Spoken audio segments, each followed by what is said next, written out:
Hey there, friend. Welcome back to Daily Dose Radio here in the Bible Bistro. Thanks for tuning in to the Bible Bistro and Daily Dose Radio as you have your 5-minute-a-day fix for your podcasting needs. And so today we're going to be looking at Psalm 4 and verse 1. But we have a lot to cover here also with the introduction. I just say for a moment what you've already noticed is that I'm in a different place now. This is my office at church.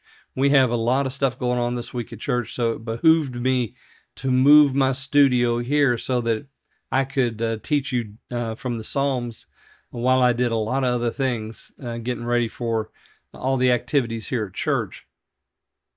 So we're going to look at Psalm 4, and Psalm 4 has some unique elements in the introduction. And remember last week I told you we're going to have some new stuff now coming at us. We had last week David introduced. He's the major psalmist in the Psalms. Also, we had a little historical piece. You know, this Psalm 3 was written when he was running from Absalom. Psalms 1 and 2 didn't have any introductions. Now we come to Psalm 4, and we have another new element for the introduction, and that is, well, actually two, the choir master and an instrument that's mentioned. So if you look at the introduction, it says, of the choir master on Niganoth, a psalm of David. So we understand David. We have him already there in Psalm 3. The choir master is brand new. This is the first time that we've seen the choir master mentioned in the Psalms. We're going to see him a lot in the Psalter. He's there, in quite a few of these Psalms. And he's arranging the music that David is writing. So David has created the psalm. He's written it. The choir master now is arranging it for the Niganoth. Now, we don't know what Niganoth means. It could be a stringed instrument. That's probably what it is, but no one's really sure. It occurs here in Psalm 4. It occurs in Psalm 6, and it occurs in Psalm 61. So we have it 3 times in the Psalter. We also find it mentioned in Habakkuk, the prophet Habakkuk, and his prophecy in chapter 3. So we have the Niganoth here in the Psalter and in another place in the prophecy of Habakkuk. So the choir master is arranging this material that David has written for this particular instrument. A lot of these instrument names and tune names and so forth, we're really not sure what they mean. We're going to come across that several times as we study through the Psalms. But it's kind of fun, though, that we have the choir master doing this work.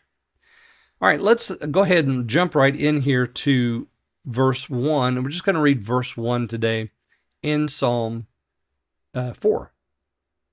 Hear me when I call, O God of my righteousness. Thou hast enlarged me when I was in distress.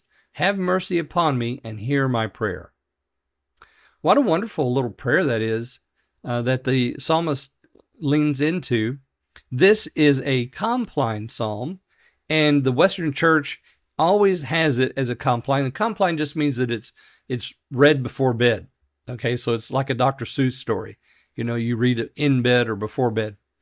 So this little psalm is compline, which means it's before bedtime.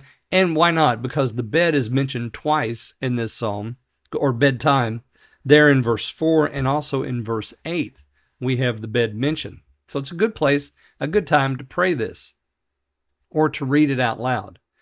So, hear me when I call, O God of my righteousness, thou hast enlarged me when I was in distress. So he's praying right now that God would hear him. And he says, you've done this in the past.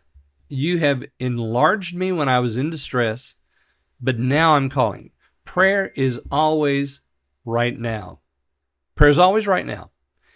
And he's referring to an event in the past, but he's praying now. Oh God, hear me when I call. But he knows that God does hear him because he's answered him in the past. And then he says, you've enlarged me when I was in distress. Have mercy upon me. Again, prayer is always for the moment. It's always right now. Have mercy upon me. Hear my prayer. So he's praying to the Lord to hear him. And I mean, we do the same thing, don't we? This is his request. Hear my prayer. Something's gone wrong. and he's asking the Lord to hear this request. Okay, so I'm not going to give away the answer here, what the Lord does for him, but we'll find out as we read through Psalm 4 this week. So if you join me tomorrow, we're going to look at verses 2 and 3 here in Psalm 4. I hope to see you then here on Daily Dose Radio.